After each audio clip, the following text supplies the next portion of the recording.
Gutom na kayo? Gutom na? So mga kagulay, ganito po yung karami ang pinapakain po natin sa kanila. At ang oras, sakto na po kasi inoorasan ko po yung pagkain nila, 4:30. Dapat gutom man o hindi, 4:30 para at least masanay po sila sa oras. Kasi yan ang pinakamainam na available na oras po natin. Kaya ngayon 4:30 na, pakakainin ko na po na ganyan karami yung kanilang pagkain. So sana po mga kagulay, pasupport naman po, lalong-lalo na sa apat na kittens po natin, yung kanila pangangailangan sa food. Kasi yung binibigay kong food sa kanila, yung naka-sachet lang muna, kasi masyadong bata pa, need po nila yon. Usually nakakalimang sachet po sila ng Whiskas po yata yon, no? So sana po pasupport at talagang manipis na po yung budget natin sa pagkain. Kasi kung laging ganito po yung kinakain, eh siyempre sa araw-araw po kasi kumakain sila ngayon ng nasa 700 pesos. Medyo mabigat. Kaya kailangan ko po ngayon yung tulong sa food. Hindi na po ganong malaki yung ano po natin. Kasi lahat po ng, gaya po na sinabi ko kanina, lahat po ng medical nila, lahat ng check-up nila, lahat ng mga pangangailangan nila, ang kinuha kong budget yung food. So sa apat na kittens lang po, yung 6,000 na ubos. Kay Siomai, 4,000. So almost check-up pa lang, yung 10,000 ubos. Sa food po yun. So yung sa ibang need nila, medicine, na ibigay na po yun, na vaccine na po lahat. Kaya sa food po yung kukulang natin.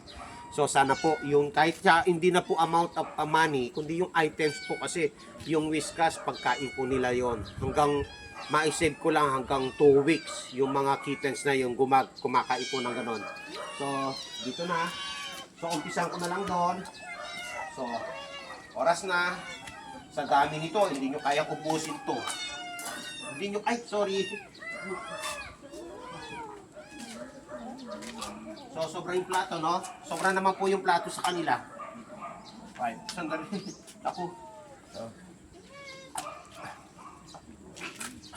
So, dito pa. Hindi nyo naman makaya ubusin yan. Ang dami yan. Ang dami po yan. Akala nyo, dun lang plato, no? O, hanggang dito. O, refill. Ayan. Refill. Para hindi na umaalis sa lugar, kailangan refill agad. Parang ano lang yan. Tingnan nyo yung mga ano, hindi pa nahima yung iba, oh. Dami. Ilang pitso to, mama? Dalawa? Dalawang pitso. Sa maghapon, 4 na pitso po ng manok. Buti, marami po tayong tanim na gulay, mga kagulay. Oh, solid, dami yan. Ganyan. Dahil sa nipis na nga po ng budget. At mamaya pakikita ko po kung paano ko naman pinapainom ng gamot at nilalanggas yung mata ng 4 na kittens. Pakikita ko po ngayon.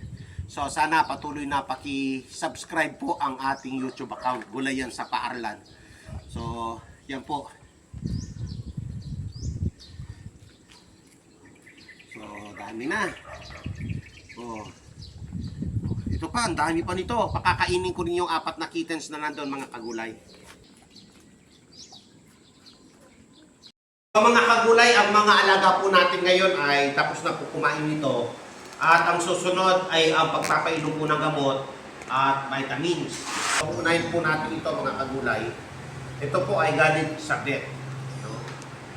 Mga kaso dito, 2 guwit lang. Sobrang konti lang po nang ibibigay dito. Ay, sorry po. So 2 guwit lang daw po. Kaya parang, kumbaga sa ano, parang kapatak lang. No? Ganyan lang po ka konti. Unahin po natin ito.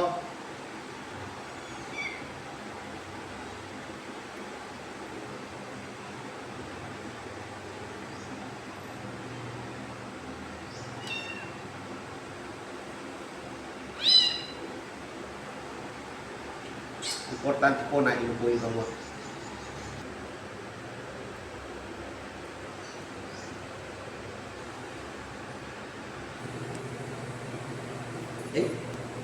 Sayang, hindi na inom.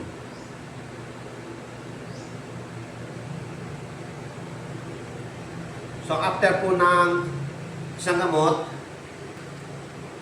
susunod po, point 2.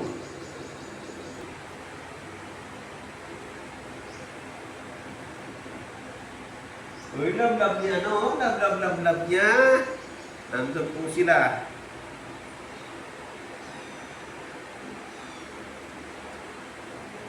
Bibing! Bibing! Ah, dita. Eh, ito. Tandaan niyo. Tandaan niyo.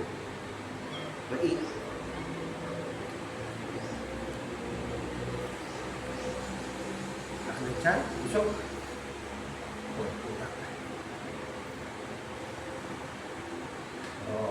Pangalawa. So, tapos po niyan, antibiotic na. Pagka antibiotic na po tayo, mga kagulay. So, yan lang po.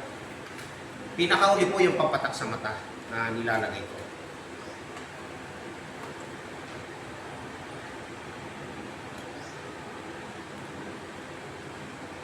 Ganyan lang po.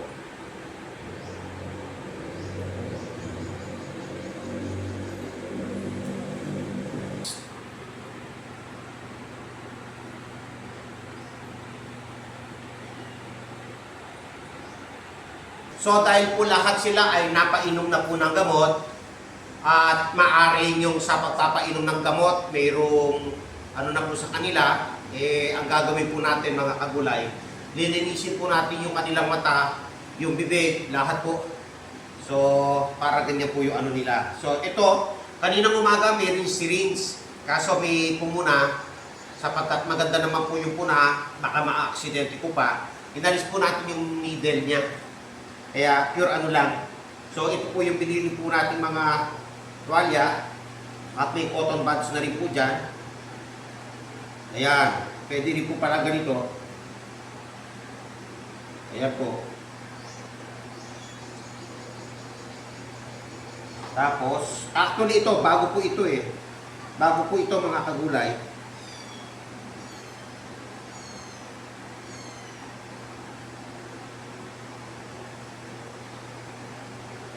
Itong beef po na to, bago naman po ito. So, ay, naku. Ayan. Sa, sorry.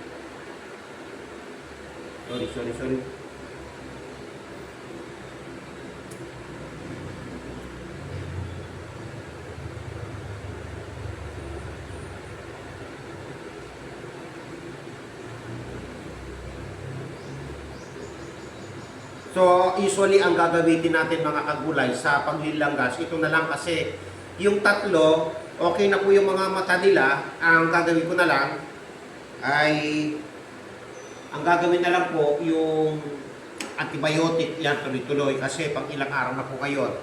So, pag isang linggo na po bukas or sa linggo, no? Kaya, so malinis naman, at sa ngayon malinis po. Ayun. Hindi naalis po talaga yung isa, may dumi. Ayan po, dumi. Papasay ko muna.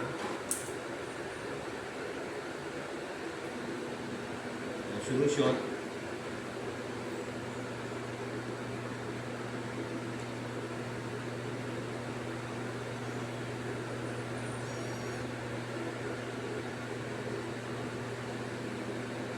So yan lang po mga kagulay. At safekeeping na tayo sa mga gamit.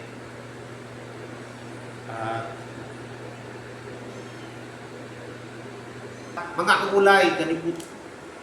Sana makahingi po ng tulong, baka mayroong nakakaluwag. Pambili lang po ng pagkain nila kasi 5 ganito po yung araw-araw nilang nakakain.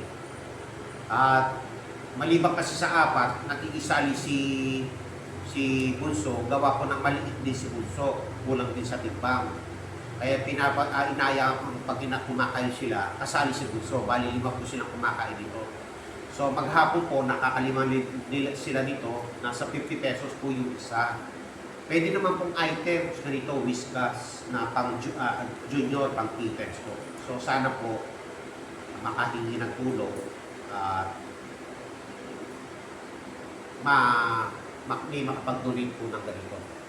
So, yan po. So, para po sa kanila kasi ang balak ko sa susunod,